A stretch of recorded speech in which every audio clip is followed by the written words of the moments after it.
Hello, आदाब, सत श्री अकाल, नमस्कार। केम छे बच्चा लोग? और सब मज़े में होंगे और मस्ती कर रहे होंगे घर पे आराम से और पढ़ भी रहे होंगे खूब। ठीक है, तो हम हमारा चैप्टर जो सरल रेखा में गति है वो पढ़ रहे थे। देखो ये हमारे पीछे सरल रेखा में गति हम पढ़ रहे थे, उसके अंदर ही हमारा लेक्चर नंबर 3 है। ठीक है, हमने इससे पहले 2 लेसन खत्म कर लिए हैं। फर्स्ट जो हमारा लेसन था जिसमें अपन ने विस्थापन और दूरी के बारे में बताया और चैप्टर में एक्चुअली क्या है वो इंट्रोडक्शन पढ़ा। सेकेंड लेसन में अपन ने पढ़ा था कि औसत वेग क्या होता है, औसत चाल क्या होती है और उसके अलावा तात्क्षणिक वेग और तात्क्षणिक चाल क्या होती है।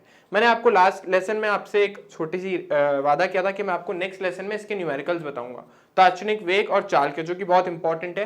तो वो अपन आज करेंगे और उससे पहले एक टॉपिक खत्म करेंगे आज, वो है त्वरण। ठीक है, फिर तीनों के एक साथ कंबाइंड क्वेश्चन देखेंगे।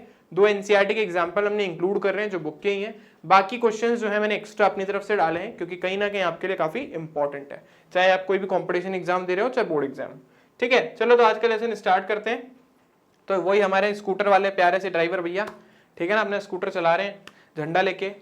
तो आज का हमारा टॉपिक त्वरण और आंकिक प्रश्न यानी एक्सेलरेशन और सम न्यूमेरिकल्स अपन इसमें कवर करेंगे। ठीक है, तो देखो त्वरण की डेफिनेशन क्या होती है। वैसे मैंने आपको लास्ट क्लास में बताया था कि सिंपल सा लॉजिक है भाई। ये विस्थापन लिखा है, विस्थापन में परिवर्तन की दर को वेग कहते हैं, यानी विस्थापन को वेग आप किससे डिवाइड कर दोगे? समय से, तो आपको क्या मिलेगा? वेग। ठीक है, और उसको वापस आप समय से डिवाइड कर दोगे, इसी वेग को आप वापस समय से डिवाइड करोगे तो आपको क्या मिलेगा? त्वरण। लेकिन ये त्वरण होता क्या है उसको थोड़ा सा अपनी लोकल लैंग्वेज में समझने की कोशिश करते हैं, है ना। अब समझो यार, जैसे मैं बोल रहा हूँ गाड़ी को एक्सेलरेट कर रहे हैं ना, एक्सेलरेटर होता है ना, उसमें थोड़ा सा एक्सेलरेट कर रहे हैं, तो हम क्या कर रहे हैं? गाड़ी की स्पीड बढ़ा रहे हैं। ठीक है ना, उसकी स्पीड को हम क्या कर रहे हैं? इंक्रीज करने की कोशिश कर रहे हैं। तो अगर किसी ऑब्जेक्ट की स्पीड जो है टाइम के साथ चेंज हो रही है, अब यहाँ पे हम स्पीड यूज नहीं कर सकते, हम यहाँ पे यूज करेंगे वेलोसिटी। ठीक है, तो अगर हम किसी भी ऑब्जेक्ट की वेलोसिटी टाइम के साथ चेंज कर रहे हैं, चाहे इंक्रीज कर रहे हो चाहे डिक्रीज कर रहे हो, तो उसको अपन त्वरण या एक्सेलरेशन बोलते हैं। हिंदी में अपन ऐसा बोल सकते हैं, यदि किसी वस्तु का वेग समय के साथ परिवर्तित हो रहा है तो उसको अपन बोलेंगे कि वो वस्तु किसमें? त्वरण में। जैसे ये ना, ये पेन है मेरे हाथ में, मैं फेंक नहीं सकता, फेंकूंगा तो गिर जाएगा, फिर फिरोज भाई मेरे को डांटेंगे। तो फिर भी मान लो, चलो ये नीचे गिरा ना, तो गिरा तो क्या हुआ? इसके ऊपर एक त्वरण लग रहा था, मतलब बार बार इसका वेग क्या हो रहा था? चेंज हो रहा था। क्यों? गुरुत्वाकर्षण बल के कारण। तो जब गुरुत्वाकर्षण बल के कारण इसका बार बार वेग चेंज हो रहा था तो कहीं ना कहीं इसके अंदर क्या लग रहा है? त्वरण लग रहा है, ये एक्सेलरेट हो रही है। ठीक है ना, वो किसकी वजह से? गुरुत्वीय त्वरण की वजह से। ऐसी वस्तुओं का अगर वेग टाइम के साथ साथ चेंज होता जाए तो अपन बोलेंगे कि वो किसमें? त्वरण में। बढ़ भी सकता है, घट भी सकता है। जैसे मान लो गाड़ी चला रहे हो, गाय सामने आ गई, एकदम से ब्रेक मारना पड़ा ना। ठीक है, तो एकदम से आपकी वेलोसिटी तो चेंज हुई, मतलब आपका वेग तो चेंज हुआ, तो वहां पे आपने वेग जो आपकी जो वेग है वो क्या हो गया? कम हो गया। तो आपका त्वरण किस में जाएगा? नेगेटिव में। अगर आपकी जैसे मस्त खाली रोड दिख रही है, मस्त घूम रहे अपन, एक्सीलरेट किया, गाड़ी की स्पीड बढ़ा दी आपने, ठीक है, बढ़ा दी तो आपका वेग भी बढ़ रहा है, वेग बढ़ रहा है तो क्या होगा? उस केस में त्वरण हमारा पॉजिटिव होगा। तो वेग बढ़ भी सकता है और घट भी सकता है। अगर वेग घट रहा है या बढ़ रहा है, मतलब चेंज हो रहा है, परिवर्तित हो रहा है, तो मतलब वस्तु किसमें? त्वरण में। अब आते हैं अपन ने जो बोर्ड पे लिखा है थ्योरेटिकल बातें। तो किसी वस्तु का वेग दिए गए समय पर किस तरीके से परिवर्तित होता है? बेसिकली कुछ नहीं, कि अगर वस्तु का वेग जो है किसी भी समय पर जिस तरीके से परिवर्तित होता है उसी को अपन क्या बोलते हैं? त्वरण बोलते हैं। यहाँ पे थोड़ा सा ही गड़बड़ हुआ है, ये किसकी जगह आएगा? जिस तरीके से। ठीक है ना, सेंटेंस प्रॉपर नहीं, जिस तरीके से परिवर्तित होता है उसी को अपन क्या बोलते हैं? त्वरण कहते हैं। तो वस्तु का वेग अगर समय के साथ चेंज हो रहा है तो उसको अपन क्या बोल देंगे? त्वरण बोल देंगे। अब जैसे वहां पे अपन ने औसत चाल पढ़ी, तात्क्षणिक चाल पढ़ी, ठीक है, औसत वेग पढ़ा, तात्क्षणिक वेग पढ़ा, तो यहाँ पे भी अपन पहले औसत त्वरण पढ़ेंगे फिर तात्क्षणिक त्वरण पढ़ेंगे। डेफिनेशन सेम ही है कि भाई किसी पर्टिकुलर टाइम पीरियड में अगर ऑब्जेक्ट का जो वेग है वो चेंज हो रहा है, ठीक है ना, किसी दिए हुए समयांतराल में अगर वस्तु का वेग परिवर्तित हो रहा है तो वो औसत हो जाएगा। और किसी समय पे पूछ लूं, जैसे 2 सेकंड, 3 सेकंड, 5 सेकंड, 10 सेकंड, कुछ भी पूछ सकता हूं, तो वो तात्क्षणिक हो जाएगा। सबके अंदर डेफिनेशन सेम है। ठीक है, कुछ ऐसा रटने वाला कुछ भी काम नहीं है। बस विस्थापन में परिवर्तन की दर को वेग कहते हैं, वेग में परिवर्तन की दर को त्वरण, दैट्स इट। ठीक है, ज्यादा दिमाग लगाने वाला टॉपिक ही नहीं है। तो देखो ये डेफिनेशन यहाँ पे लिखिए, जब किसी वस्तु का वेग का परिमाण या दिशा। अच्छा एक चीज आप समझिएगा, ये जरूरी नहीं है कि वस्तु की का वेग जो है बार बार चेंज हो, क्योंकि वस्तु जो है वो एक वेग जो है एक वेक्टर क्वांटिटी है, मतलब सदिश राशि है। तो अगर उसकी दिशा भी चेंज हो गई तो इसका मतलब वेग तो परिवर्तित हो रहा है। जैसे मान लो कि वस्तु एक वृत्ताकार पथ में घूम रही है, जैसे मान लो सैटेलाइट अर्थ के चारों तरफ घूम रही है, गोल गोल गोल गोल, ठीक है ना। तो ये जब सैटेलाइट इसके अर्थ के चारों तरफ घूम रही है तो ये वृत्ताकार पथ में घूम रही है, ऑब्वियस सी बात है। पर मान लो कि इसकी जो चाल है ना वो नियत है, मतलब एक कांस्टेंट स्पीड से मोशन कर रही है। मैं कह रहा हूँ मान लो 20 किलोमीटर प्रति घंटे के ये चाल से चल रही है, लेकिन देखो इस बिंदु पर इसके वेग की दिशा ये होगी, इस बिंदु पर इसके वेग की दिशा ये होगी, इस बिंदु पर इसके वेग की दिशा ये होगी। तो देखो बार बार इसका वेग क्या हो रहा है, चेंज हो रहा है, वेग की दिशा चेंज हो रही है, उसका परिमाण चेंज नहीं हो रहा है, लेकिन फिर भी हम बोलेंगे कि वस्तु त्वरित हो रही है, मतलब उसके अंदर एक्सेलरेशन है। तो हो सकता है कि वस्तु के वेग का परिमाण चेंज हो रहा हो सकता है उसकी दिशा चेंज हो रही हो सकता है दोनों ही चेंज हो रहा हो, ठीक है ना, सारी चीजें पॉसिबल है। अब जैसे ऊपर से नीचे मैंने फेंका था इस पेंसिल को, तो इसकी डायरेक्शन चेंज नहीं हो रही थी, क्या चेंज हो रही थी, इसके परिमाण का मान, मैग्नीट्यूड की वैल्यू चेंज हो रही थी, ठीक है। तो उस केस में भी त्वरण उत्पन्न हो सकता है। तो किसी भी तरीके से बस वेग परिवर्तित होना चाहिए, चाहे उसकी दिशा परिवर्तित हो चाहे परिमाण। तो देखो अगर किसी दिए हुए समय के अंदर परिमाण या दिशा में से कुछ चेंज हो जाए वेग का, तो उसको अपन बोलेंगे औसत त्वरण।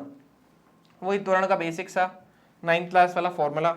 औसत वेग किसके बराबर होता है, वेग में परिवर्तन बटा समय में परिवर्तन। अब जैसे मैंने आपको बोला था कि अगर परिवर्तन आप माप सको तो डेल लगा दो, लगा दिया देखो डेल, तो del v upon del T, क्योंकि v को हम वेग से लिखते हैं। अब मैंने आपको लास्ट क्लास में बताया था कि vf कब हम लिखते हैं, जब अपन किसके बारे में बात करें, अंग्रेजी में इसको बोलते हैं फाइनल वेलोसिटी, हिंदी में इसको बोलते हैं अंतिम वेग। तो आप जरूरी नहीं एग्जाम में ये vf ही लिखो, आप इसको v अंतिम भी लिख सकते हो, चल जाएगा। अंतिम वेग को vi का मतलब हो गया इनिशियल, मतलब प्रारंभिक वेग। तो अंतिम वेग को प्रारंभिक वेग से आप माइनस कर दो, नीचे टाइम का डिफरेंस लिख दो। भाई मैंने मान लो मैंने तो पहले सेकंड से 10वें सेकंड तक के वेग के परिवर्तन की बात करनी है, तो 10 माइनस 1, ठीक है, तो अपन नीचे लिख देंगे। अगर मान लो मैंने किसी इनिशियल पॉइंट से, मान लो कि भाई जब वस्तु विराम में थी, ठीक है ना, जब t बराबर 0 था से लेके 10 सेकंड तक की बात करी, तो tf का मान 10 हो जाएगा और ti का मान 0। मतलब कुछ भी हो सकता है मैं 5वें सेकंड से ऑब्जर्व करना स्टार्ट करूं, प्रेक्षित करना स्टार्ट करूं, तो ti का मान 5 हो जाएगा। जैसा भी है, जैसे हमने लास्ट क्लास में क्वेश्चन भी करा था, उसने शायद 2 से 4 या 5 ऐसे कुछ क्वेश्चन था, एग्जैक्टली तो मुझे भी याद नहीं है, वहां पे जैसा था बिल्कुल वैसा ही है। तो vf मतलब फाइनल वेलोसिटी, vi मतलब इनिशियल वेलोसिटी, अंतिम वेग प्रारंभिक वेग, अंतिम समय प्रारंभिक समय, दैट्स इट, सिंपल सी चीज है, ठीक है। अब वही बेसिक से कुछ बातें कर लेते हैं, इसका मात्रक क्या होता है और सदिश राशि अदिश राशि। तो सिंपल सी बात है, देखो मैंने पहले लास्ट क्लास में बोला था कि विस्थापन अगर सदिश राशि है तो वेग भी होगी, वेग है तो उसका भाई त्वरण भी होगा, ठीक है ना। तो भाई बड़े पापा जो हैं अच्छे हैं तो उनके बच्चे भी अच्छे होंगे, फिर उनके और बच्चे भी अच्छे होंगे ना। तो हमारे विस्थापन भाई साहब जो हैं वो क्या थे, सदिश राशि थे, तो फिर वेग भी सदिश राशि हो गई और त्वरण भी सदिश राशि हो गई। अब देखो इसका मात्रक निकालना कितना आसान काम है। अब वेग में परिवर्तन को छोड़ो आप, वेग का मात्रक क्या होता है, मीटर प्रति सेकंड, और समय का सेकंड। तो देखो ना ये दोनों आपको शायद पता होगा, अगर नहीं पता तो आपको पता है इसका ऊपर जाके व्युत्क्रम हो जाता है, मतलब रेसिप्रोकल। तो ये मीटर प्रति सेकंड, इसका रेसिप्रोकल करोगे तो कुछ ऐसा आपको मिलेगा, यानी मीटर प्रति सेकंड स्क्वायर, या फिर इसको हम लिख सकते हैं मीटर सेकंड की घात -2। मैं यहाँ हट जाता हूँ, आपको दिख जाए थोड़ा, तो मीटर सेकंड की घात -2 या फिर मीटर प्रति सेकंड स्क्वायर, ठीक है। ये चीज आपको यहाँ पे याद रखनी है, बाकी कोई बहुत बड़ी बात है नहीं। तो जैसे हमने विस्थापन का पढ़ा था मीटर, वेग का पढ़ा मीटर प्रति सेकंड, तो इसका क्या होगा मीटर प्रति सेकंड स्क्वायर, क्योंकि टाइम से डिवाइड करते जा रहे हैं तो सेकंड डिवाइड में लगता जाएगा, सिंपल। तो ये जो है, जो औसत त्वरण जो है एक सदिश राशि होती है जिसकी दिशा वेग के परिवर्तन की दिशा में होती है। जैसे मैंने आपको वेग में ही बोला था, वेग किसकी दिशा में होता है, विस्थापन में परिवर्तन की दिशा के। तो भाई साहब देखो ये वेग आगे चल रहा है, सॉरी पहले विस्थापन चल रहा ना, तो पहले विस्थापन आगे चल रहा है, इसने डायरेक्शन चेंज करी तो इसके पीछे वेग भी चेंज कर लेगा, और त्वरण जो है वेग पे डिपेंडेंट तो वो भी चेंज हो जाएगा, ठीक है ना। तो वेग जो होता है विस्थापन की दिशा में होता है और त्वरण वेग की दिशा में होता है। तो भाई विस्थापन ने चेंज कर ली ना अपनी डायरेक्शन, तो वेग भी चेंज और उसके पीछे त्वरण भी चेंज। तो यहाँ पे ये लिखा है कि ये एक सदिश राशि होती है और इसकी दिशा वेग के परिवर्तन की दिशा में होती है, ठीक है। तो आई होप समझ आ गया होगा इतना आप लोगों को। और लास्ट देखो इसका ऐसा ही मात्रक मैंने लिखा मीटर प्रति सेकंड स्क्वायर, और सीजीएस में निकालना है तो मीटर को सेंटीमीटर लिख दो ना यार। तो देखो हो गया हमारे पास सेंटीमीटर प्रति सेकंड स्क्वायर, ठीक है। तो कुछ बच्चे बोलते हैं सर थोड़ा साइड में हो जाया करो, हमको ऐसे से लेना है, तो ले लीजिए आप फटाफट से। अब चलते हैं नेक्स्ट स्लाइड में। चलो पहले तात्क्षणिक त्वरण करते हैं, फिर उस पर आएंगे वापस। तो देखो तात्क्षणिक त्वरण, किसी क्षण विशेष पर त्वरण निकालना है, तो सिंपल सी बात है, हमने जो फॉर्मूला पढ़ा है क्या फॉर्मूला पड़ा है, डेल वी बटा डेल टी। अब मैं बोल रहा हूँ समय बहुत छोटा है तो लिमिट लगा दो, जब लिमिट लगती है डेल टी टेंस टू 0 लगता है तो ये डी वी बटा डी टी हो जाता है। इसी को अपन क्या बोलते हैं, वेग का समय के सापेक्ष परिवर्तन। ठीक है, उसी को अपन बोल देते हैं क्या, तात्क्षणिक त्वरण। ठीक है, किसी क्षण विशेष पर वस्तु का त्वरण। देखो मैंने बोला था ना, वर्ड को तोड़ दो, तात्क्षणिक। ज्यादा हिंदी तो देखो, हिंदी की ग्रामर में तो मैं बहुत वीक हूँ। तो तात मतलब किसी क्षण, मतलब तो किसी पर्टिकुलर इंस्टेंट पे हो गया। तो तात क्षण तो क्षण ही होता है, तात किसी पर्टिकुलर इंस्टेंट में किसी विशेष क्षण पर। ठीक है ना, तो तात्क्षणिक मतलब किसी क्षण विशेष पर वस्तु का त्वरण। और वही सेम लॉजिक है, सबके अंदर सेम लॉजिक है। जैसे वेग के अंदर था ना, लिमिट लगाई थी, limit del T tends to 0, तो मैंने आपको बता दिया जो अवकलन वाला लेसन में कि वो डीवी अपॉन डी टी हो जाता है, या जो भी लिखा है।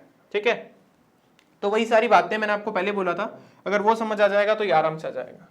इसके बाद ग्राफीय रूप से किसी क्षण पर त्वरण उस समय पर वेग समय ग्राफ पर स्पर्श रेखा की ढाल से ज्ञात करते हैं। ये है भाई बात हमारे, कि अगर हम वेग समय ग्राफ बनाएं, ये हमारा वेग समय ग्राफ है, तो वेग समय ग्राफ की ढाल किसे बताती है, त्वरण को। मैंने आपको बताया था ना, ढाल कैसे पता करते हैं, आसान है यार।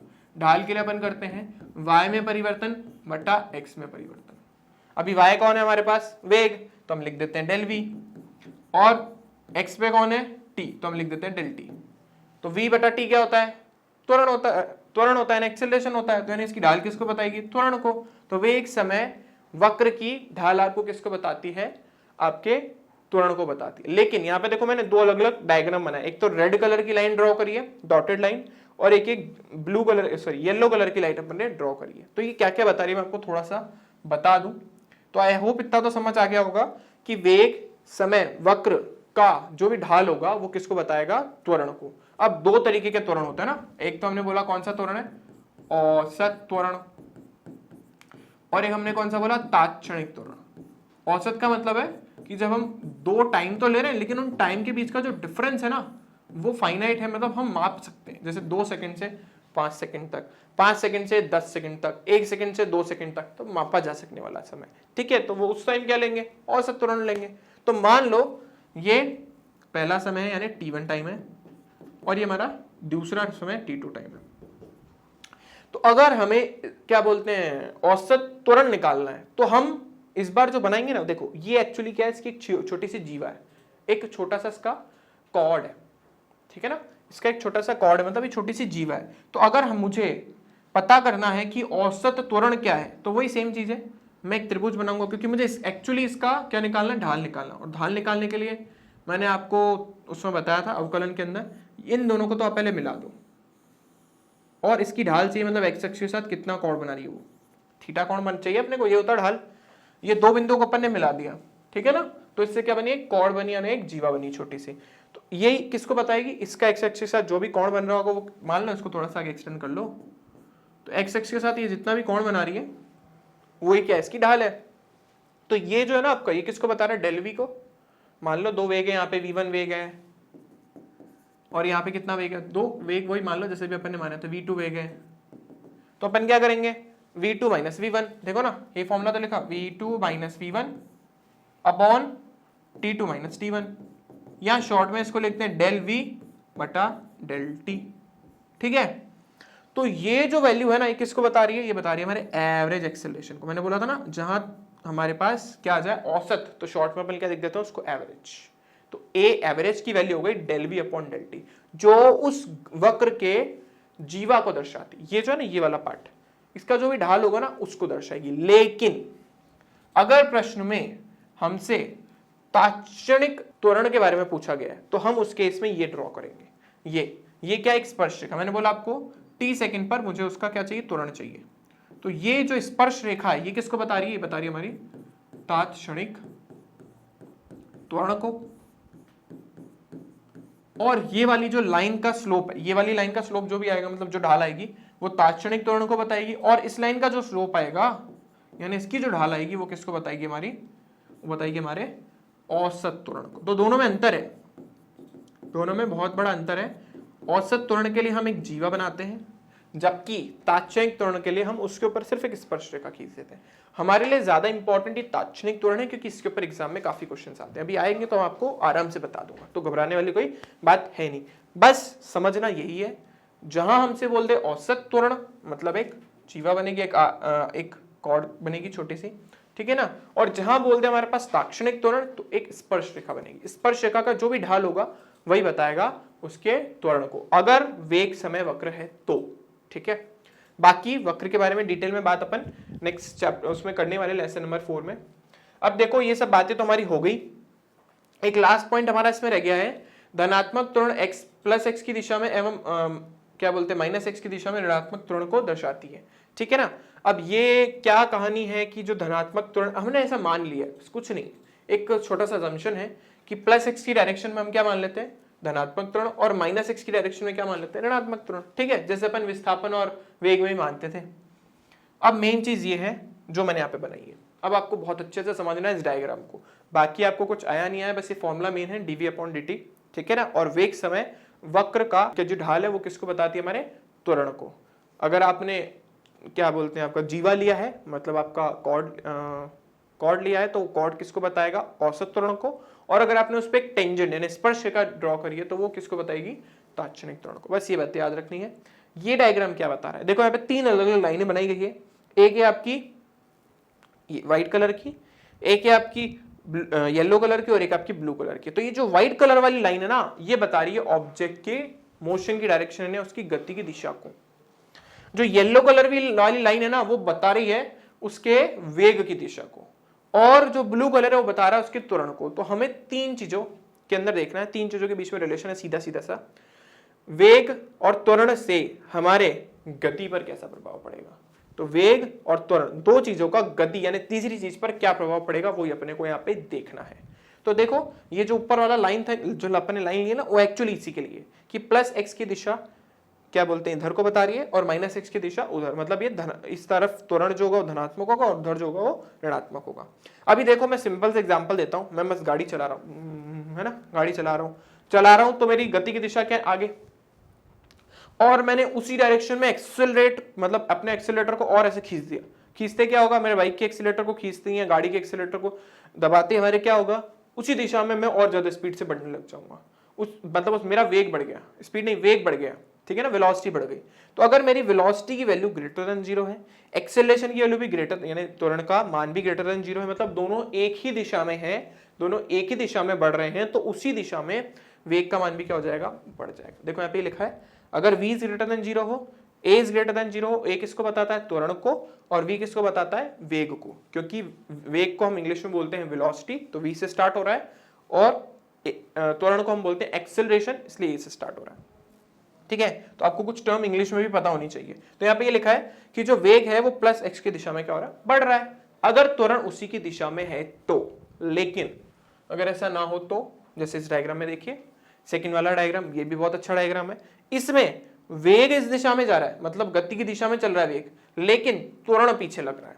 मान लो मैं गाड़ी चला रहा हूं, ठीक है ना, सामने आगे गाय, क्या करूंगा मैं, एकदम से ब्रेक मारूंगा तो मैंने अपनी गाड़ी को रोकने के लिए रिवर्स डायरेक्शन में बल लगाया, फोर्स लगाया, उसकी वजह से विपरीत दिशा के अंदर त्वरण उत्पन्न हुआ, लेकिन मेरी गति की दिशा भी तो अभी भी आगे ही है, ठीक है ना, कुछ सेकंड्स के लिए तो आप आगे की तरफ जाते ही हो, फिर आपकी गाड़ी रुक जाती है, ठीक है। तो आपका जो वेग की दिशा है वो आगे है, लेकिन त्वरण आपने क्या लगा दिया पीछे। या ऐसा मान लो कि आप चल रहे हो और आपको पीछे से कोई खींच रहा है ना, मेरे को रस्सी बांध के किसने खींच लिया, वो एक क्या बोलते हैं, वो जो दौड़ की प्रैक्टिस करते हैं ना मैराथन वगैरह की, तो उनको ऐसे बांध करके पीछे उनके ना कोच वगैरह होते हैं, रस्सी बांध देते हैं और उनको पीछे से पकड़ते, तो उनको उससे भागने की कोशिश करते हैं, ठीक है ना। मान लो देखो जैसे ये हमारा, वापस हमारे शान भैया को ले लेते हैं, चलो शान भैया जो है मैराथन की प्रैक्टिस कर रहे हैं और हमारे कोच हैं फिरोज भैया, तो फिरोज भैया उसको ऐसे पीछे खींच रहे हैं, ठीक है ना। तो शान भैया कहाँ जाना चाहते हैं, आगे, तो उनके वेग की दिशा यहाँ है, उनकी गति की दिशा भी यही है, लेकिन फिरोज भैया उनके ऊपर एक बल लगा रहे हैं जिसकी वजह से त्वरण की दिशा पीछे हो गई। देखो मैं वेक्टर लगा रहा हूं, ये जो सिंबल में लगा रहा हूं ना, ये किसको बताता है, ये वेक्टर को सदिश को बताता है। ज्यादा डिटेल में अपन नेक्स्ट चैप्टर में पढ़ेंगे। तो जो भी कोई सदिश राशि उसके ऊपर अपन ऐसे वेक्टर लगा देते हैं, मतलब ऐसे एरो लगा देते हैं। क्यों लगाते हैं, 4th चैप्टर में अच्छे से समझ आएगा। तो मान लो ये हमारे क्या बोलते हैं, शान भैया जो है वो आगे की तरफ भागना चाहते हैं, मैराथन की प्रैक्टिस कर रहे हैं, और हमारे फिरोज भैया जो हैं वो उनको पीछे की तरफ खींच रहे हैं। शान भैया तो आगे जाना चाहते हैं, ठीक है ना, और आगे भाग भी रहे हैं, तो उनकी गति की दिशा क्या आगे है, वेग की दिशा भी आगे है, लेकिन फिरोज भैया उनको पीछे खींच रहे हैं, तो उनके त्वरण की दिशा कहाँ होगी, पीछे। उस केस में उनका वेग ऑटोमेटिकली घट जाएगा, ठीक है ना। उस केस में ऑब्वियस सी बात है ना, उनको कोई पीछे की तरफ रेसिस्ट करने की कोशिश कर रहा है, रोकने की कोशिश कर रहा है, तो उनका वेग क्या हो जाएगा, घट जाएगा। तो यहाँ पे देखो ये लिखा है वेग प्लस एक्स की दिशा में घट रहा है, मतलब आगे की दिशा में घट रहा है। बेसिकली अगर v आगे हो a पीछे हो तो उस केस में आपका वेग आगे की दिशा में घटेगा, लेकिन अगर दोनों की दिशा सेम हो तो उस केस में आपकी आगे की दिशा क्या हो जाएगी, बढ़ जाएगी, सिंपल। अब चलते हैं अपन आगे थर्ड वाले केस में, ठीक है ना, तो इसको पहले अपन हटा देते हैं। चलो अब चलते हैं इसके थर्ड केस पे। देखो थर्ड केस क्या है, ये रहा। अब चेंज है कहानी, अब एक्सेलरेशन यानी त्वरण जो है आपका वो प्लस एक्स की दिशा में लग रहा है, आपका जो वेग है ना वो माइनस एक्स की दिशा में चल रहा है। तो उस केस में आपका वेग जो है ना, अब देखो वापस दोनों की डायरेक्शन अपोजिट है ना, ये जनरली ये जो एग्जांपल मैंने यहाँ पे डाला है ये generally day to day life में देखने को नहीं मिलता, हमने सिर्फ डायग्राम के लिए बनाया है। अब मान लो कि पहले मैंने बोला ना, इस दिशा को मैंने धनात्मक मान रखा है और इस वाली दिशा को मैंने ऋणात्मक मान रखा है, ठीक है ना। अब वो हमारे शान भैया इधर भागने की कोशिश कर रहे हैं, फिरोज भैया उनको पीछे की तरफ खींचने की कोशिश कर रहे हैं, तो वापस शान भैया की स्पीड इस डायरेक्शन में माइनस एक्स की दिशा में घटेगी।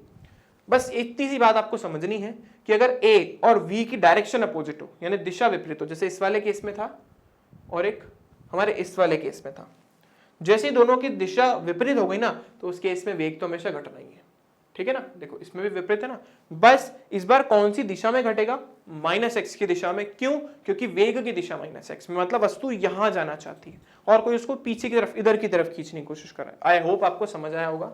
इसका लास्ट और फोर्थ पॉसिबिलिटी क्या हो सकती है, देखो ये रही वो फोर्थ पॉसिबिलिटी। इसके अंदर देखो हमारी वस्तु जो है ना वो जाना भी माइनस एक्स की दिशा में चाहती है और उसका त्वरण भी किस डायरेक्शन में लग रहा है, माइनस एक्स की दिशा में लग रहा है। तो इस बार उसका वेग बढ़ेगा लेकिन किस दिशा में, माइनस एक्स दिशा में। तो चार पॉसिबिलिटी है ना, देखो बहुत सिंपल सी पॉसिबिलिटी है।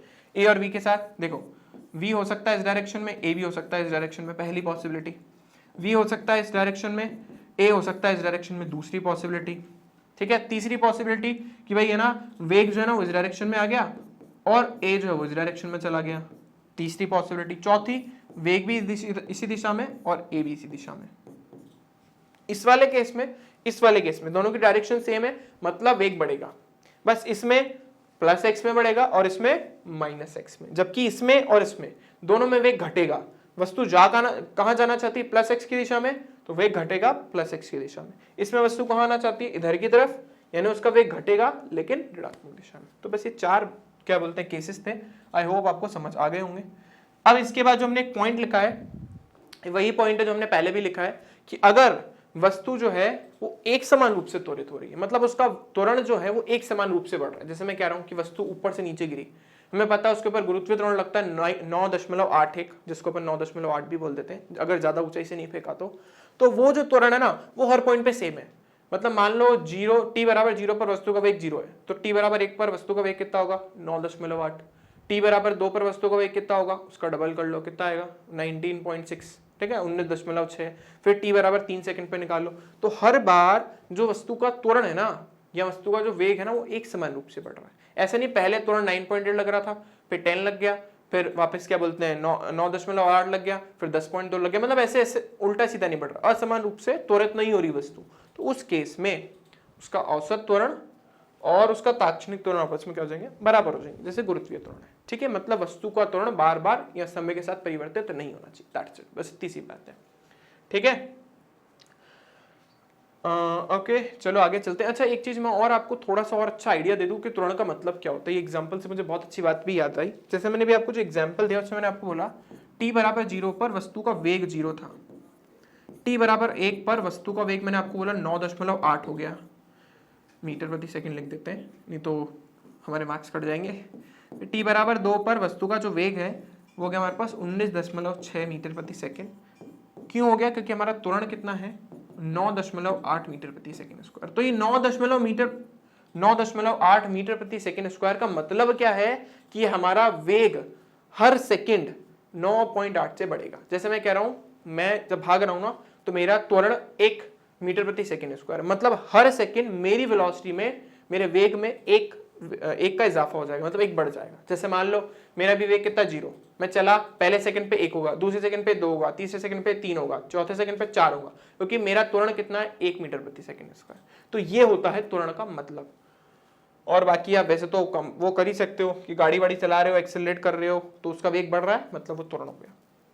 इसमें मैंने कुछ चीजें डाली है, थोड़ा सा मे भी आपको कॉम्प्लिकेटेड लग सकता है, लेकिन अगर आपको ये चीज समझ आ गई तो जो अपन मोशन की इक्वेशन पढ़ने वाले हैं, जो न्यूमेरिकल करने वाले हैं, वो सब आपके आराम से हैंडल हो जाएंगे, कहीं कोई प्रॉब्लम नहीं आएगी। बस आपको ये 2 चीजें अच्छे से समझनी पड़ेगी। ये तो बेसिक है, चलो ये वाला पार्ट ये थोड़ा सा कॉम्प्लिकेटेड है और समझने में हो सकता है आपको थोड़ा सा प्रॉब्लम आए। मैं कोशिश करूंगा कि पूरा कि आपको समझ आ जाए। अभी इसको मैं साइड में रखता हूँ, यहाँ पे मैं खड़ा हो जाता हूँ, नहीं तो आप लोगों की आदत होती है जो बोर्ड पे दिखा उसको पहले कॉपी करते हो समझने के बजाय। यहाँ पे पहले आप देखें, ये तो बेसिक सा फॉर्मूला है, क्योंकि हमने फॉर्मूला क्या पढ़ा था, ए का तात्क्षणिक का a dv/dt, ठीक है। तो अगर मुझे वेग निकालना है तो जैसे मैंने पहले किया था, dt को मैं उधर लेके गया, dv इधर है, मुझे तो वेग चाहिए तो मैं दोनों तरफ क्या कर दूंगा, समाकलन। हमें पता है dv का क्या हो जाता है v, और ये आ गया हमारे पास a dt। यानी अगर मुझे वेग चाहिए तो मैं त्वरण का t के सापेक्ष क्या कर दूंगा, समाकलन। लास्ट टाइम में मैंने आपको बताया भी था, अगर आपको वेग और उसको याद हो तो देखो ये रहा हमारा विस्थापन, फिर आया हमारे पास वेग, और लास्ट में हमारे पास आया त्वरण, ठीक है। तो अगर हमें तात्क्षणिक के बारे में बात कर रहे हैं अपन, तो अगर हमें विस्थापन से वेग तक जाना है, ठीक है, तो हम अवकलन करेंगे। क्या करेंगे, अवकलन। सब t के सापेक्ष है, यानी dx/dt v दे देगा। अगर हमें वेग से त्वरण पे जाना है तो वापस अपन अवकलन करेंगे t के सापेक्ष। अभी जो हमने लिखा dv/dt। अब उल्टा सोचो, मैंने बोला आपको अभी वेग से आपको किस पे जाना है, वेग से आपको जाना है मान लो विस्थापन पे, तो आप क्या करोगे, समाकलन करोगे किसके सापेक्ष, वही t के सापेक्ष, यानी x बराबर v into D T. Last class में पढ़ा था ना, x बराबर v इंटू डी टी का समाकलन है, इंटीग्रेशन, ये जो अपन ने पढ़ा था। और अगर हमें त्वरण से वेग पर जाना है तो सेम चीज समाकलन, जो भी हम नीचे लिख रहे हैं। तो सारी कहानी मैंने आपको बोला था ना समाकलन वाले चैप्टर में कि समाकलन अवकलन का उल्टा होता है, तो यहाँ पे भी देखो वही तो हो रहा है, बिल्कुल सेम चीज है, कुछ अलग नहीं है। यहाँ पे भी सेम ही चीज है। अगर हमने देख रहे हैं कि भाई ना वेग का t के सापेक्ष अवकलन करने से त्वरण मिलता है, तो त्वरण का t के सापेक्ष समाकलन करने से वेग मिल जाएगा, जस्ट उसकी रिवर्स प्रोसेस, जस्ट उसका उल्टा बोला। तो ये तो होगा हमारी बेसिक सी बात जो अपन पहले भी पढ़ के आ रहे हैं। अब हम आते हैं इस पे, थोड़ा सा कॉम्प्लिकेटेड है, मैं आपको पहले कुछ चीज बता दूं।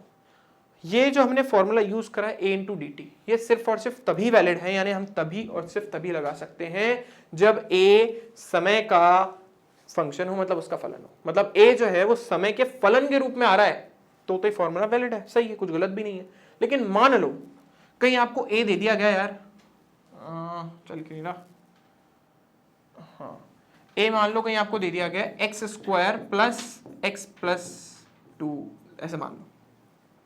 ये क्या हो गया, यहाँ पर तो a विस्थापन की फॉर्म में है, और हमने जो पढ़ा था वो तो पढ़ा था कि a t की फॉर्म में होगा तभी उसका समाकलन हो सकता है और तभी उससे में वेग मिल सकता है। ऐसी प्रॉब्लम में जहां पर त्वरण समय के बजाय विस्थापन का फलन बन जाए तो हम क्या करते हैं वो पढ़ने वाले। मुझे पता है हो सकता है आपको स्टार्टिंग में ये समझने में थोड़ी प्रॉब्लम आए क्योंकि थोड़ा सा नया है, लेकिन जैसे मैं न्यूमेरिकल कराऊंगा ना आपको सारी चीजें क्लिक होना स्टार्ट हो जाएगी, ठीक है ना। नया टॉपिक है, थोड़ा सा प्रॉब्लम आ सकता है, लेकिन जैसे जैसे न्यूमेरिकल करोगे अपने आप चीजों को समझते जाओगे कि हम एक्चुअली क्या कर रहे हैं। तो हमने क्या करना है, हमने इस a को किसकी फॉर्म में लाना है, x की फॉर्म में, यानी आपके विस्थापन के रूप में। तो हमने देखो पढ़ा है a किसके बराबर होता है, dv/dt, हमें पता है। अब हम छोटा सा काम करते हैं, हम बोलते हैं कि देखो क्योंकि हमने पढ़ा तो है, चेन रूल तो पढ़ा ही अपन ने, तो वेग जो है ना वो किसका फलन है, विस्थापन का, और विस्थापन किसका फलन है, टाइम का। तो हमने सबसे पहले क्या करना है, अगर मेरे को dv/dt निकाल देना है क्योंकि त्वरण का ये फॉर्मूला होता है, लेकिन वेग किसका फलन है, x का, तो सबसे पहले मैं क्या लिखूंगा, मैं v का x के सापेक्ष अवकलन करूंगा और उसके बाद चेन रूल के अकॉर्डिंग x का t के सापेक्ष अवकलन करूंगा। कई टीचर ऐसा बोलते हैं कि बेटा ऊपर नीचे dx से मल्टीप्लाई कर दो, dx से मल्टीप्लाई गुणा भाग कर दो, ठीक है ना। कई टीचर ये बोलते हैं, मतलब 90% टीचर ये बोलते हैं कि यार आप dx से गुणा और भाग कर दो, गलत नहीं है, सही है, लेकिन उससे आपको कॉन्सेप्ट क्लियर नहीं होगा। हम बोलना क्या चाहते हैं, हम चाहते हैं कि v का t के सापेक्ष अवकलन हो जाए, लेकिन v पहले x का फलन है और x किसका फलन है, t का। जैसे मैं एग्जांपल देता हूं आपको, जैसे मैंने आपको डिफरेंशिएशन यानी अवकलन सिखाया है इसका sin x स्क्वायर का, तो मैंने आपको वहां पे क्या बोला था, आप इस x स्क्वायर को क्या मान लो, x स्क्वायर को आप x मान लो और sin का अवकलन लिख लो आप cos। सही, कुछ गलत थोड़ी ना है। पर मैंने आपको उसके बाद क्या बोला, यार ये थोड़ा कचरा हो रहा है, हमें कहीं और लिखना पड़ेगा, रुको हम कहीं और लिखते हैं ऐसे। नेक्स्ट पेज पे हमारे पास क्या है, हाँ चलो यहाँ लिख देते हैं। जैसे मैंने आपको बोला था कि ना हमें साइन एक्स का एक्स स्क्वायर का क्या करना है, अवकलन करना है, तो आप क्या करते थे, मैंने आपको बोला था, ओहो एक्स स्क्वायर लिख दिया हमने नीचे। तो हमको क्या करना है, इसका अवकलन करना है, तो मैंने आपको बोला था बेटा इसको अभी के लिए आप क्या मान लो, एक्स मान लो। तो आप बोलते थे सर इसका अवकलन साइन का हो गया कॉस, और जिसको हमने x माना है यानी एक्स स्क्वायर को, उसका अवकलन x के सापेक्ष करना है। तो हमारे पास उत्तर क्या आ जाता था, cos x square into 2x। हम ऐसा ही करते थे। अब ध्यान से समझिएगा, sine x square actually x square का फलन है और एक्स स्क्वायर किसका फलन है, x का। तो हम एक्चुअली बताऊं क्या कर रहे हैं, हम पहले साइन एक्स स्क्वायर का अवकलन करते हैं एक्स स्क्वायर के रिस्पेक्ट में, उसके सापेक्ष। उसके सापेक्ष करने के बाद हमें मिलता है कॉस एक्स स्क्वायर, और फिर एक्स स्क्वायर का करते हैं एक्स के सापेक्ष, चेंज चलती है ऐसे, ठीक है ना। यही फॉर्मेट होता है, पहले साइन एक्स स्क्वायर का एक्स स्क्वायर के रेस्पेक्ट में, फिर एक्स स्क्वायर का चलेगा एक्स के रेस्पेक्ट में, मतलब एक चेंज चल रही है। तो यहाँ पे भी देखो सेम कहानी, मैं पीछे भी आपको ये समझाने की कोशिश कर रहा हूँ। वेग जो है विस्थापन का फलन है और विस्थापन समय का फलन है, लेकिन मुझे तो वेग का समय के सापेक्ष अवकलन चाहिए, तो मैं वेग का पहले विस्थापन के सापेक्ष और फिर विस्थापन का समय के सापेक्ष अवकलन करूंगा। जिन बच्चों को ये बात सीधी सीधी समझ नहीं आती, मैं उनको उन्हीं टीचर की तरह समझाता हूं जैसे बाकी टीचर बोलते हैं कि बेटा ऊपर नीचे dx से गुणा भाग कर दो। अगर आपको ऐसे समझ नहीं आता तो आप ऐसे समझ लो कि मैंने ऊपर नीचे dx से गुणा भाग कर लिया। जिन बच्चों को वो मेथड समझ आ रहा है तो बहुत अच्छी बात है, क्योंकि वो एक्चुअल बेसिक कॉन्सेप्ट है। अदरवाइज नहीं समझ आता तो आप बोल दो dx से ऊपर नीचे गुणा भाग कर दिया। अब ध्यान से सुनना, अब यहाँ पे एक टर्म और निकल के आई, ठीक है ना, वो टर्म है dx/dt। अब हमने पढ़ा है कि dx/dt क्या होता है, वो तो होता है वेग। तो यानी हमारा a जो है वो किसके बराबर हो गया, देखो v dv/dx, यानी dx/dt हमारा बन गया है क्या, वेग, और dv/dt एज इट इज रह गया। अब जो करना है कर लो, वेग निकालना है ना, इस dx को उधर पटको, ये देखो यहां तक तो हम पहुंच गए, और फिर उसके बाद मैंने क्या बोला, x को पटको उधर और दोनों तरफ कर दो समाकलन। इसके ऊपर प्रॉब्लम दी है मैंने, सबसे लास्ट वाला जो एग्जांपल है, थोड़ा सा आपको कॉम्प्लिकेटेड लगेगा वो एग्जांपल, लेकिन वो इसी फॉर्मूले से होगा, ठीक है ना, वो इसी प्रॉब्लम से होगा, वो इसी फॉर्मूले से होने वाला है, ठीक है। चलो अब अपन चलते हैं हमारे न्यूमेरिकल्स पे, करेंगे तो अपने आप धीरे धीरे क्लिक होना स्टार्ट हो जाएंगे। ये है आपकी एनसीईआरटी का बहुत ही बेसिक और बहुत ही फर्जी प्रश्न। मैं फर्जी क्यों बोल रहा हूं, क्योंकि हमने जिस लेवल के क्वेश्चन सेकेंड लेसन में किए हैं उसके सामने कुछ भी नहीं, ठीक है ना, उसके सामने बहुत इजी लेवल का क्वेश्चन है, पर फिर भी एनसीईआरटी का है, हमें करना है, पहला प्रश्न तो इजी तो होना ही है। तो देख लेते हैं प्रॉब्लम क्या बोल रही है कि कोई कार एक सरल रेखा के अनुदिश गतिमान है, कार ओ से चलकर 18 सेकंड में पी तक पहुंचती है। आपको पॉइंट दिख रहे होंगे ओपी। अच्छा, ये जो डायग्राम है एनसीईआरटी की बुक में वो पीछे बना हुआ, उसने बोला था इस डायग्राम को रेफर कर लेना, तो आप बुक में देख लेना, मिल जाएगा। एग्जाम्पल 3.1 है, तो ये ओ है आपका, और जो गाड़ी है वो 18 सेकंड में कहां तक पहुंचती है, 18 सेकंड में पहुंचती है पी तक। तो ये यहां से यहां तक उसने लिए 18 सेकंड, ठीक है। तो हमारी गाड़ी पी तक पहुंच गई ना, ये 18 सेकंड में, क्या बात है, 360 मीटर का डिस्टेंस ट्रेवल कर डाला एकदम 18 सेकंड में ना। फिर 6 सेकंड में क्यू तक पहुंचती। अब ये भाई साहब यहां तक आने के बाद फिर इधर आई, मैं इसकी तरफ ऐसा करता हूँ, एरो एक तरफ से हटा देता हूँ ताकि आपको कंफ्यूजन क्रिएट ना हो।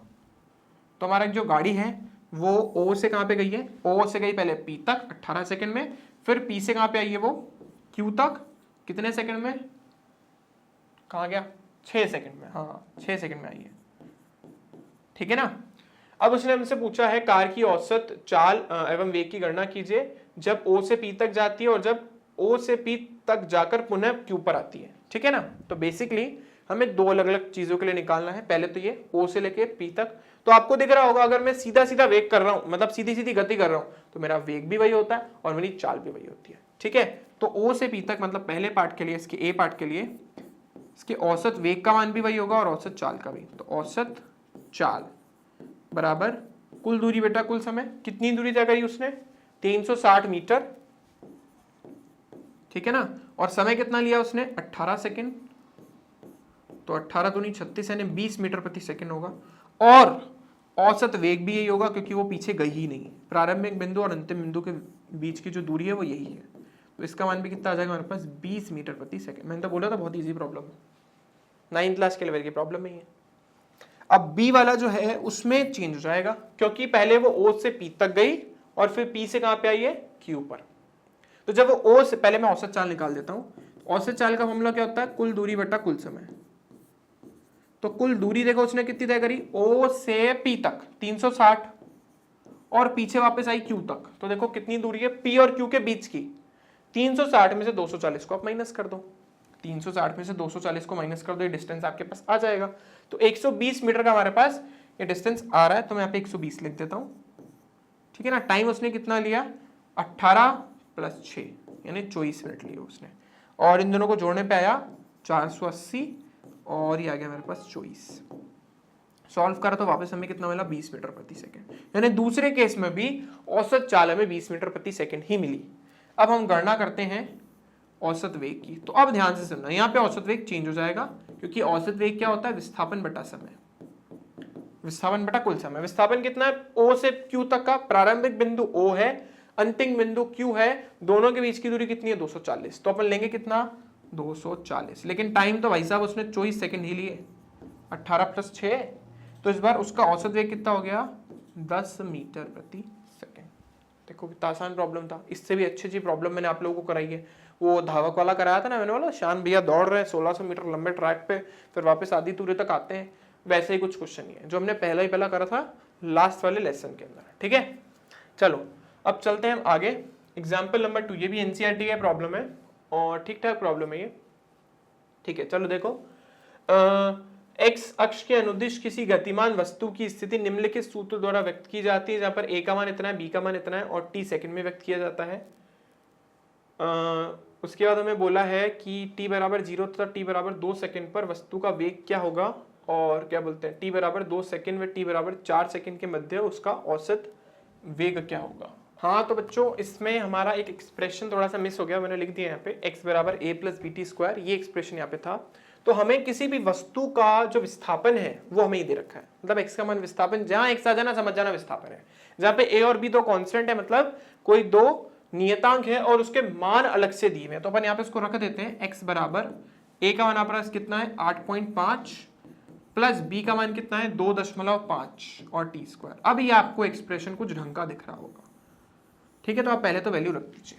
अब हमसे पूछा है कि t बराबर 0 सेकंड और t बराबर 2 सेकंड पर वस्तु का वेग क्या होगा। देखो जब तक मेंशन नहीं, उसने स्पेशल पॉइंट पे पूछ लिया कि है ना t बराबर 0 सेकंड पर और t बराबर 2 सेकंड पर वस्तु का वेग बताओ, मतलब वो तात्क्षणिक वेग पूछना चाहता है आपसे। किसी क्षण विशेष पर पूछ लिया ना, इसका मतलब तात्क्षणिक वेग पूछ रहा है। और मैंने आपको बोला था तात्क्षणिक वेग कैसे निकालते हैं? dx/dt, क्योंकि x t का फलन है। देखो आराम से हो जाएगा हमारा। तो हमारे पास उत्तर कितना आया? 8.5 प्लस 2.5 t² की जगह t² और ये हमारा प्लस है ना, और ये बटा dt। तो आपको पता ही, अब तो अवकलन काम आ ही गया। देख लो अवकलन का काम चालू हो गया। तो अपन इसको पहले तो अलग कर देते हैं, ठीक है, और इसको भी अपन अलग कर देते हैं। अब अवकलन तो सबको आ गया होगा, तो आई होप मैं डायरेक्ट कर सकता हूं कि कांस्टेंट है उसका अवकलन 0 हो गया। इसमें 2.5 को आप बाहर फेंकोगे और t² का करोगे तो घात 2.5 को तो आगे फेंका, t² में घात आगे करी और घात कम करी, तो 2 आगे फेंका और 2 में से कम करा तो 1 आ गया। तो कुल मिला के हमारे पास आया कितना? 2.5 × 2 यानी 5t, यानी उसका तात्क्षणिक वेग कितना है? 5t। अब उसने किस किस सेकंड पर पूछा? 0 सेकंड पर, तो t बराबर 0 सेकंड पर हो गया हमारे पास 5 × 0 यानी 0 मीटर प्रति सेकंड, ये उसका तात्क्षणिक वेग है। ये पहला पार्ट। और एक उसने अपन से पूछा है, यही लिख देता हूं मैं, t बराबर कितने सेकंड पर? 2 सेकंड पर, तो ये 2 लिख देते हैं। उस एक्सप्रेशन में 5 की जगह कितना आ जाएगा 2। ये क्या है उसका तात्क्षणिक वेग। तो ये तो हमारा पहला पार्ट तो हो गया कंप्लीट, ठीक है ना। अब इसने दूसरा पार्ट भी पूछा है और दूसरे पार्ट में 2 से 5 सेकंड तक अपने को औसत वेग पूछा है। औसत वेग के सूत्र का मतलब औसत वेग जो होता है उसका सूत्र आपको याद रखना है विस्थापन बटा कुल समय। तो विस्थापन अगर आपको निकालना है, औसत निकाल ऐसे ध्यान रखना। इसको हम ए पार्ट का नाम दे देते हैं ना, ये ए पार्ट मान लो, ये मान लो इसको बी पार्ट बोल देते हैं। ऐसे तो एनसीईआरटी में लिखा नहीं पर मैंने बोल दिया ना ताकि आपको कंफ्यूजन क्रिएट ना हो। तो बी पार्ट हम करने वाले हैं। तो अगर हमें वेग निकालना तो वही x2 माइनस x1 बटा टोटल टाइम जो अपन ने लिया, या t2 माइनस t1 लिख दो यार, क्या ही फर्क पड़ना है। तो x2 कैसे निकलेगा, 4 सेकंड पर वस्तु का विस्थापन किया था, तो विस्थापन वाला जो हमारा फॉर्मूला है कहाँ गया, वो उसमें डाल दो। तो 8.5 ऐसा प्लस 2.5 और t की जगह कितना आ जाएगा 4 सेकंड, क्योंकि 4 सेकंड पर उसका विस्थापन निकालना, ये आ गया उसका विस्थापन, है ना। पूरे के पूरे एक्सप्रेशन में एज इट इज डाल दिया। मैंने आपको बोला था किसी भी समय विस्थापन पूछे एक्सप्रेशन में वैल्यू डाल दो, ऐसा भी क्वेश्चन हमने लास्ट क्लास में किया है। Minus 8.5 as it is plus 2.5 as it is, और कितने सेकंड की बात कर रहा है वो 2 सेकंड, क्या आ जाएगा 2 का स्क्वायर, ठीक है ना। और डिवाइड में कितना टाइम लिया उसने 4 माइनस 2 यानी 2 सेकंड। अब दिमाग लगाना है थोड़ा सा, जब ये हमारा ब्रैकेट मतलब हमारा कोष्ठक खुलेगा तो अंदर के साइन चेंज हो जाएंगे, चिन्ह परिवर्तित। जब चिन्ह परिवर्तित हो जाएंगे तो 8.5 से 8.5 चला जाएगा। आई होप सबको इतना आता होगा, तो मैं इस वाले पार्ट को थोड़ा सा स्किप कर रहा हूं। बस बचेगा क्या मैं लिख देता हूं 2.5, 4 का स्क्वायर मतलब 16, और यहाँ पे बचा माइनस 2.5 और यहाँ पे 2 का स्क्वायर मतलब 4, और डिवाइड में कितना आ रहा है हमारे पास 2। तो देखो कितना आसान हो गया हमारे पास। 2.5 आप लो अलग, भाई इजी है, 2.5 बाहर लो, 16 में से 4 को माइनस कर दो। थोड़ा सा कैलकुलेशन को आपको इजी करना सीखना पड़ेगा।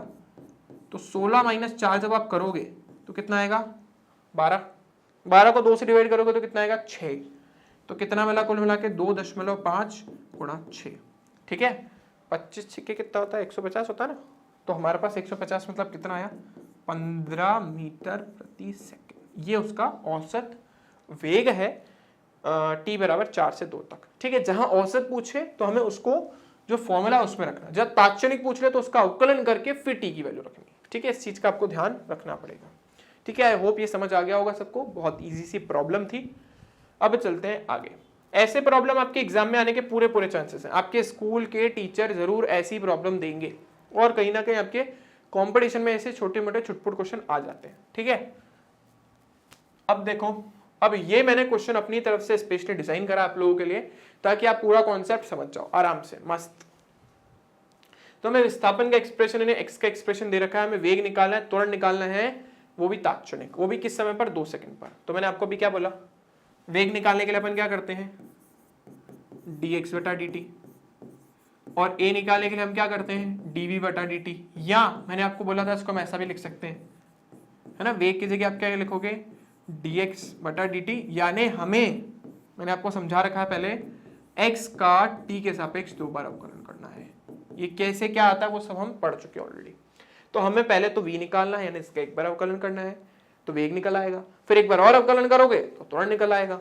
तो वेग निकालते हैं, सबसे पहले इसका अवकलन करें तो ये t³ minus 2t square plus का 5t और प्लस 1, ठीक है ना। ऐसा क्वेश्चन भी मैंने आपको वो प्रारंभिक गणितीय संकल्पनाओं के रिवीजन में करवाया था, ठीक है ना। तो आई होप अब मैं थोड़ा डायरेक्ट कर सकता हूँ, है ना। इतना तो थोड़ा मेरे को आप वो दोगे कि मैं डायरेक्ट कर सकता हूँ, और आप लोगों को भी करना चाहिए। देखो मैंने पहले ही 2 को बाहर ले लिया, ये तो एग्जाम में आपके पास बहुत टाइम कंज्यूम हो जाएगा, प्रैक्टिस करोगे तो अपने आप आ जाएगा, ठीक है। और लास्ट में ये 1 का अवकलन। तो देखो कितना आसान हो गया, पहले अपन ने बाहर ले लिया, t के क्यूब में घात आ गई, घात 1 कम हुई तो 3 आ गए, 3 में से कम किया तो 2, माइनस इसमें भी घात आ गई, घात में से कम किया यानी 1 घात बच गई, तो मैं लिख नहीं रहा हूँ। इसका अपने को पता है 1 ही होता है, और वो भाई साहब तो 0 ही हो गए, देख लो चाहो तो। कितना है हमारे पास 3t स्क्वायर और माइनस का 4t और प्लस का 5, ठीक है ना। ये हमें मिल गया उसका वेग, तात्क्षणिक वेग। अब हमें निकालना है त्वरण यानी a, तो इस बार एक बार और अवकलन करना पड़ेगा वेग का। क्या हो जाएगा देखो, उसका वापस कर दो 3t स्क्वायर प्लस का 4t और प्लस का 5, क्योंकि हमें अब क्या चाहिए त्वरण ना, तात्क्षणिक त्वरण, ये निकाल रहे हैं अपन। तो वेग का अपन सीधा सीधा कर देते हैं। तो देखो सेम है, इसमें भी डिस्ट्रीब्यूट हो जाएगा, 3 को आप बाहर ले लो टी स्क्वायर का, अगली बार 4 को बाहर ले लो डी टी बटा डी टी, और लास्ट में 5 का कर लो। ठीक है, तो देखो बस अब अपने को लिखना है, तो 3 एज इट इज, घात आ गया ही तो कितना हो गया 2t, और इसमें हमारे पास 4t, वो तो 0 ही हो गया, सॉरी 4 बचा, और लास्ट वाला हमारे पास हो गया 0, तो इसको हम नहीं लिख रहे जीरो वाले पार्ट को। तो कुल मिला के मिला क्या 6t माइनस का 4, ये क्या है उसका त्वरण, ये 60 माइनस 4 क्या उसका त्वरण, और ये क्या उसका वेग। हमसे कितने सेकंड पर पूछा गया है, 2 सेकंड पर, तो 2 सेकंड पर वेग किसके बराबर होगा, देखो उस वाले में डाल दो, 3 2 का स्क्वायर माइनस का 4 इंटू 2 और प्लस का 5, ये आप सॉल्व करके मुझे बताएंगे। और अगर ऐसे ही मुझे त्वरण निकालना है तो त्वरण के लिए देखो इस एक्सप्रेशन में डाल दो, 6 गुणा 2 माइनस का, क्योंकि t बराबर 2 सेकंड पर निकाल रहे हैं, और माइनस का 4। ठीक है, बस ये सॉल्व करके आप बता देना। ठीक है, हो गया अपना काम।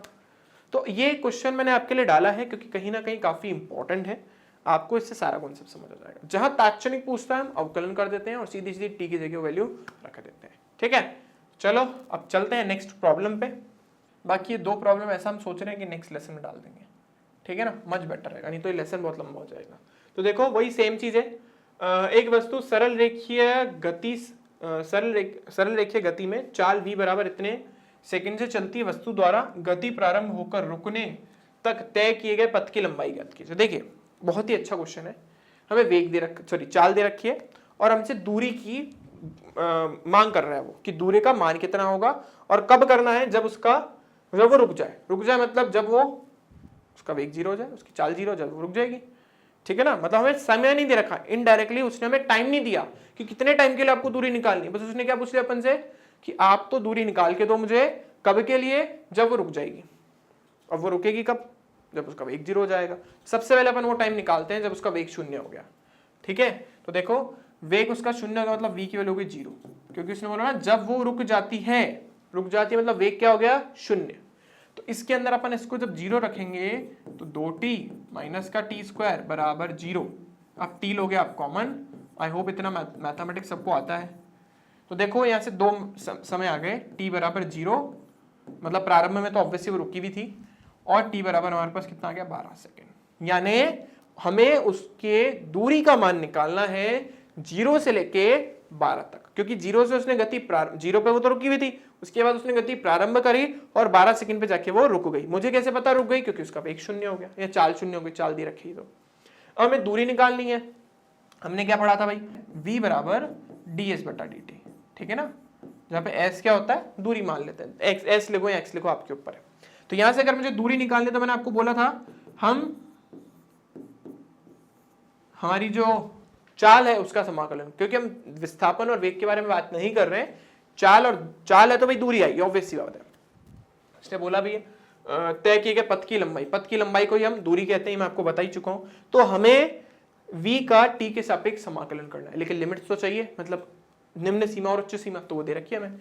0 से लेके 12 सेकंड तक हमें v का t के सापेक्ष समाकलन करना है, तो दूरी हमारी यहां से निकल आएगी। ठीक है, तो ये v dt हमने किया 0 से लेके 12 तक, क्योंकि उसने रुकने तक की बात करी है, तो कुछ भी नहीं दे रखा तो हम मान के चलेंगे कि प्रारंभ से ही गति प्रारंभ करती है। ठीक है, स्टार्टिंग से उसने मोशन स्टार्ट करा है। तो देखो बस इंटीग्रेशन करना है, ये हो गया 12t माइनस का टी स्क्वायर dt 0 से लेके 12 तक। ठीक है ना, जब हम निश्चित समाकलन कर रहे हैं ना, तो अब c नहीं आएगा, इस चीज का आपको ध्यान रखना है, c भी मत लगा देना, है ना, ये तो गड़बड़ हो जाएगी। तो अब करते हैं समाकलन अलग अलग। तो 12 को मैं बाहर फेंक देता हूँ, t का हो जाएगा, इतना सिखाने के बाद आपको आई क्या होगा ये तो, और ये टी स्क्वायर वही dt 0 से लेके 12 तक। ठीक है, हमने दोनों को अलग अलग कर दिया। अब हमें पता है t का कितना होता है, इसके ऊपर घात कितनी है, 1 और जोड़ दो, क्योंकि ये होता है फॉर्मूला, 1 जोड़ेंगे तो ऊपर कितना आएगा 2 और नीचे भी कितना आएगा 2। 12 तो था ही, कहां से कहां तक 0 से 12 तक, माइनस इसके अंदर भी देखो टी स्क्वायर का कितना हो जाएगा टी क्यूब बटा 3 0 से लेके 12 तक। ठीक है, तो हमें 2 वैल्यू मिल गई, बस अपने को उसको खोलना। तो मैंने आपको बोला था 2 को और 3 को आप बाहर ले सकते हो, तो मैं ले लेता हूं पहले। तो 2 बटा 12 और टी स्क्वायर अलग हो गया हमारे पास, 0 से लेके 12 तक माइनस 1/3 हमारा अलग हो गया, टी क्यूब का 0 से लेके 12 तक। आई होप इतना आपको क्लियर हो गया होगा। ठीक है, अब बस वैल्यू अपने को रखनी है, तो कैंसिल होकर 6 हो ही गया। तो पहले अपर लिमिट यानी उच्च सीमा, फिर निम्न सीमा, इसको हम रब कर देते हैं क्योंकि ये तो मैंने आपको बता ही दिया, अभी जगह नहीं ना इसके लिए अपने पास, तो बन गई जगह, जुगाड़ करना पड़ता है ना। चल लिया हमने जुगाड़। तो अब सबसे पहले 6 लिखा अपन ने, सबसे पहले अपर लिमिट यानी 12 का वर्ग माइनस 0 का वर्ग माइनस 1/3, और पहले करेंगे 12 का क्यूब माइनस 0 का क्यूब। 12 का वर्ग होता है 144 इंटू 6 माइनस 12 का क्यूब, फिर उस बार बताएंगे 12 का क्यूब कितना होता है,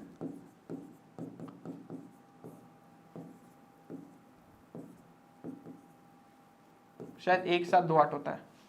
देखें अपन 1728 ही आ रहा है और उसको 3 से डिवाइड करना है अपने को, तो ये 3 पंजे 15 बचा 2, 3 सत्ते 21 और 3 छिंग 18। ठीक है, अब 144 को 6 से गुणा करेंगे तो 6 चौक 24, 2 हासिल का है ना कैरी, और 6 चौक 24 और 2 26, वापस 2 कैरी, 6 और 2 8, 864 माइनस 576। ठीक है, तो 14 में से हमारा 6 जाएगा तो बचेगा 8, और यहाँ पे हमारे पास आ गया 5 का हो गया 15, 15 में से हमारा 7 जाएगा तो बच जाएगा 8, यहाँ पे 7 में से 5 जाएगा तो 2। ये हमारे पास आ गया उत्तर दूरी का। ठीक है ना, आई होप आपको इंटीग्रेशन का भी कॉन्सेप्ट क्लियर हो गया होगा यहाँ पे बहुत अच्छे से। ठीक है, बस ध्यान रखना है, उसने अपन से दूरी पूछी तो दूसरी तरफ चाल ही होनी चाहिए, तो चाल का अपन ने समाकलन कर दिया टी के सापेक्ष। बोला था रुकने तक, मतलब 0 से लेकर के, तो रुकने का मतलब क्या, उसका चाल जो क्या होनी चाहिए 0, तो हमें 0 से लेके 12 सेकंड तक उसका अपने को क्या करना है, समाकलन करना है। ठीक है, आई होप इतना आपको क्लियर हो गया होगा। तो जो इसकी नेक्स्ट प्रॉब्लम है वो भी काफी अच्छी है। चलो ये प्रॉब्लम देखो आप, प्रारंभ में एक कार विराम से x अक्ष के अनुदिश त्वरण जो समय के साथ इस तरीके से बदलता है कि अंतर्गत गति करती है, 2 सेकंड बाद इसका वेग क्या होगा। सेम प्रॉब्लम बिल्कुल, इस बार त्वरण दे रखा है और 2 सेकंड बाद क्या पूछा उससे, आपका वेग, कि भाई 2 सेकंड बाद बता भाई इसका वेग कितना होगा। अब गति उसने किससे प्रारंभ करी है, विराम से, यानी उसने हमसे t बराबर 0 के बारे में बोल दिया, मतलब उसका प्रारंभिक वेग 0 था। विराम से प्रारंभ करिए, t बराबर 0 पर वस्तु विराम में थी, तो यानी इस बार हमसे उसने पूछ लिया है वेग, और हमें दे रखा है त्वरण। अब वेग, त्वरण से वेग पे जाना है, वही सेम कॉन्सेप्ट, त्वरण से वेग पर जाना है तो समाकलन नहीं होगा, क्योंकि a किसके बराबर था, dv/dt। हमें इससे इस पर जाना है, तो हमें पता v किसके बराबर हो गया, a dt। t के सापेक्ष क्यों समाकलन कर रहे हैं, क्योंकि फॉर्मूले में जो हमारा इक्वेशन है उसमें t आ रहा है, इसलिए।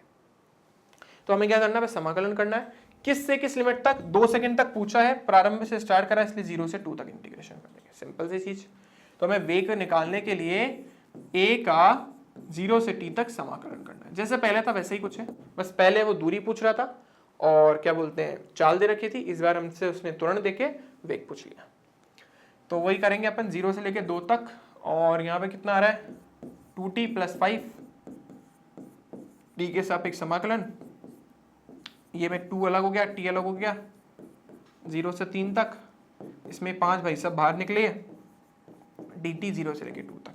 ठीक है, आई होप समझ आ गया होगा इतना, तो आपको वही t² आ गया हमारे पास, t²/2, और ये 2 बाहर है, 0 से 3 तक प्लस 5t 0 से लेके 2 तक।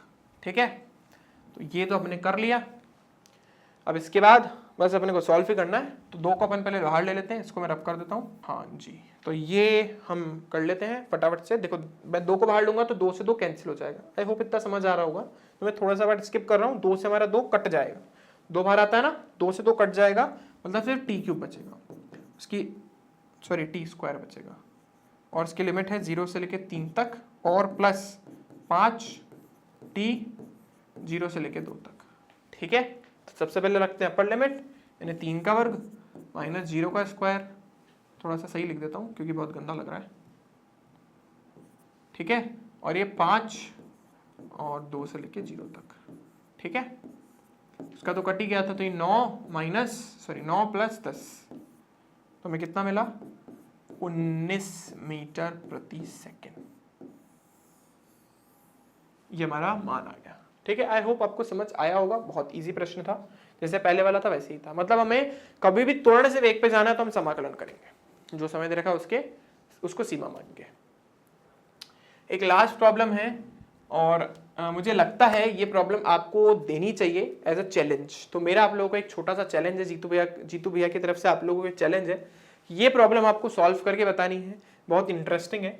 बोर्ड के प्रोस्पेक्टिव तो नहीं है, साफ बोल देता हूँ, बोर्ड वाले जो बच्चे हैं उनके प्रोस्पेक्टिव से नहीं है, उनके नजरिए से ये क्वेश्चन एग्जाम में आने के चांसेस 0% है। ठीक है, बाकी जो कंपटीशन के लिए प्रिपरेशन कर रहे हैं, जेई देंगे या नीट देंगे, जो बच्चे डॉक्टर या इंजीनियर बनना चाहते हैं उनके लिए बहुत अच्छी है ये।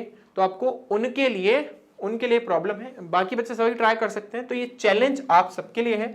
जो कमेंट के अंदर इसका आंसर करेक्ट देगा, मैं उसका नेक्स्ट लेसन के अंदर उसका नाम जरूर लूंगा। ठीक है ना, जो भी बच्चा इसको बिल्कुल करेक्ट करके बताएगा नेक्स्ट लेसन के अंदर, है ना, हो सकता है हम पहले रिकॉर्ड कर ले, तो नेक्स्ट लेसन के अंदर मैं आपको इसका आंसर बताऊंगा और उस बच्चे का नाम भी बोलूंगा कमेंट के अंदर जिसने भी कमेंट किया, और मैं उसका कमेंट यहाँ पे शो भी करूंगा। ठीक है, जिसने भी आंसर करेक्ट किया। तो ये मैं आपको थोड़ा सा बता दूं कि ये कहाँ से आया और ये प्रॉब्लम होगी कैसे। ये जो मैंने आपको फॉर्मूला बताया था, हिंट बहुत बड़ी दे दी मैंने आपको, इसके बाद तो मोस्टली बच्चे कर लेंगे। ये पार्ट इसका यूज होगा उसके अंदर। ठीक है, ये छोटी सी हिंट है आप लोगों को, ये आपकी चैलेंज प्रॉब्लम। ठीक है, मिलेंगे आपसे नेक्स्ट वीडियो के अंदर, और आई होप कि मोस्टली बच्चे इसको सॉल्व कर लेंगे। तब तक के लिए धन्यवाद। आपको ये लेक्चर जो है शेयर करना है, सब्सक्राइब करना है, अगर चैनल नहीं किया रहा है तो लाइक जरूर करना, और उस प्रॉब्लम के लिए कमेंट करना। ठीक है ना, बाकी हमारा नारा स्टे होम स्टे सेफ, आपकी जो एजुकेशन की रिस्पॉन्सिबिलिटी हमारी है। ठीक है ना, घर पे रहना है, सुरक्षित रहना है। Thank you for watching this video, मिलते हैं नेक्स्ट लेसन।